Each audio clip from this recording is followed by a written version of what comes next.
internal potential energy of system of n number of particles. In the previous lecture, we had learned about the external potential energy of system of particles. Now we are interested in the internal energy.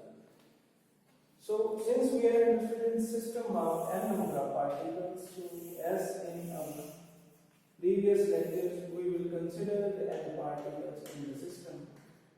Now we are interested in the internal energy of all the particles are interacting with each other.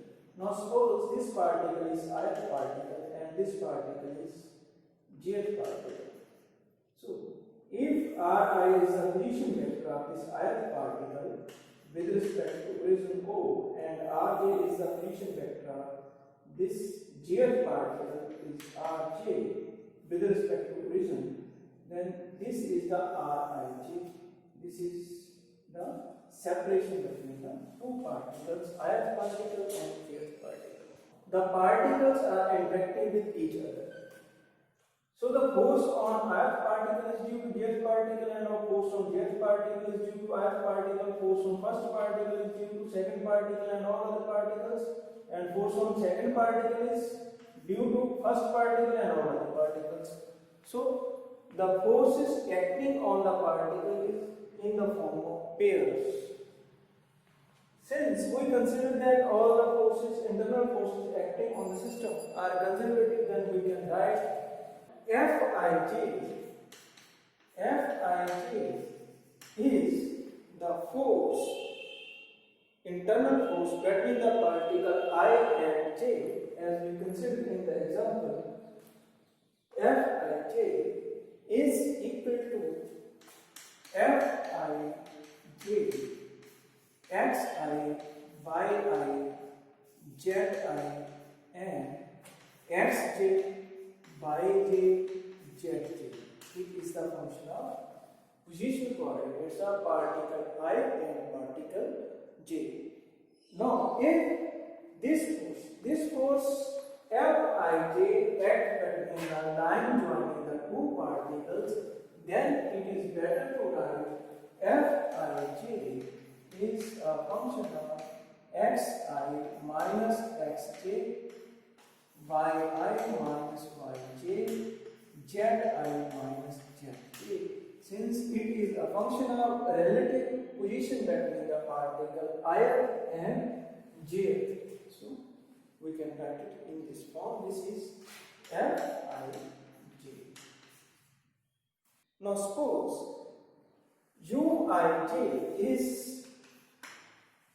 the internal potential energy of mutually interacting pair I and j according to force Fij, then Fij is the negative gradient of this scalar function Uij. This, since we are writing as Ij, so it's better if we write here Ij subscript in with this operator del.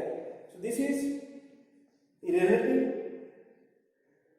position of ith and jth particle, and del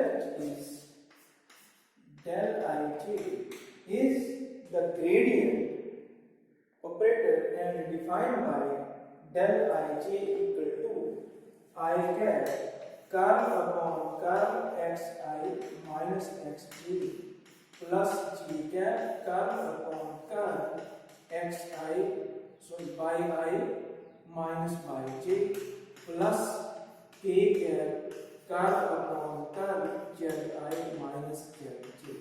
As you know, del operator is I cap curl upon curl x plus g cap curl upon curl y plus k cap curl upon curl z.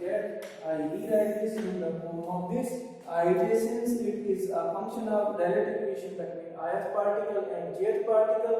So I change this x by z with this xi minus xj by I minus yj and zi minus zj respectively. From Fij, by knowing Fij, we can find out Uij by integrating this equation. So the total internal potential energy of the system of particle can be obtained by summing of this uij. That means u, which is the total potential energy of the system, is equal to uij, or distinct pairs. So we can write it as summation I, summation j, uij. We can write it as in this form. When we go for the sum over all distinct pair, then it's better to divide it 1 by 2. Why I divided it 1 by 2? While summing over all the particles, each pair is counted twice. So it's better to divide it by a factor of 2. That's why u equal to 1 upon 2 summation I summation j uij. This is corresponding to each pair.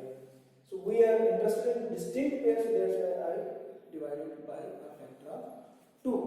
So therefore this 1 by 2 overcomes the difficulty of counted twice each pair. So this is the internal potential energy. So it's better if we write it ui. This is the internal potential energy of a system of particles. So why I divided by a factor of 2? Again I am repeating the same thing. Suppose particle 1 is interacting with particle 2.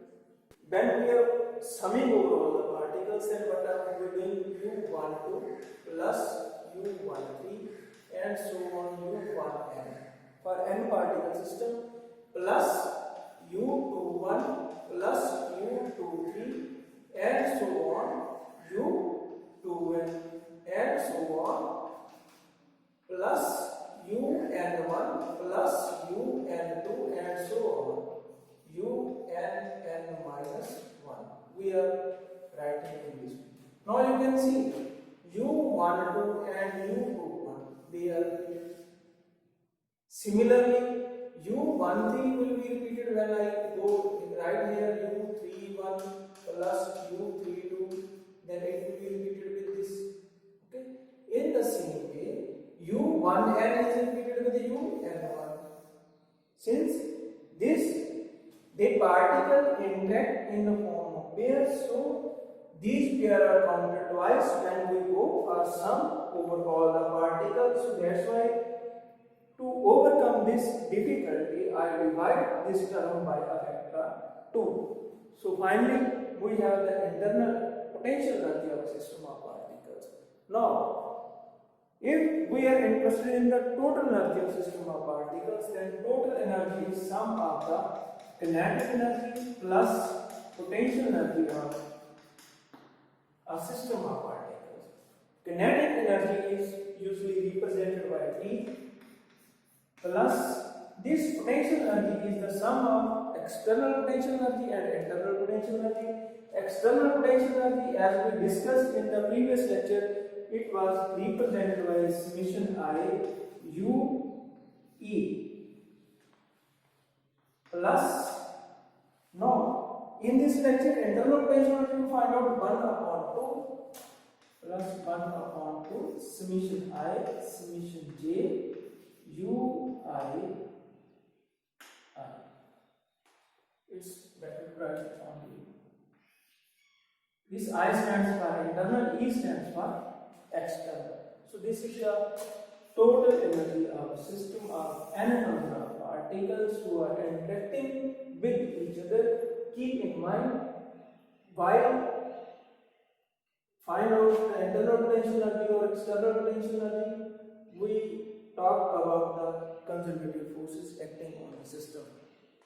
So this equation is valid only if we consider the force, the external force and the internal force acting on the system are conservative in nature. But are the conservative forces? Please go to the lecture on conservative forces. Thank you for watching.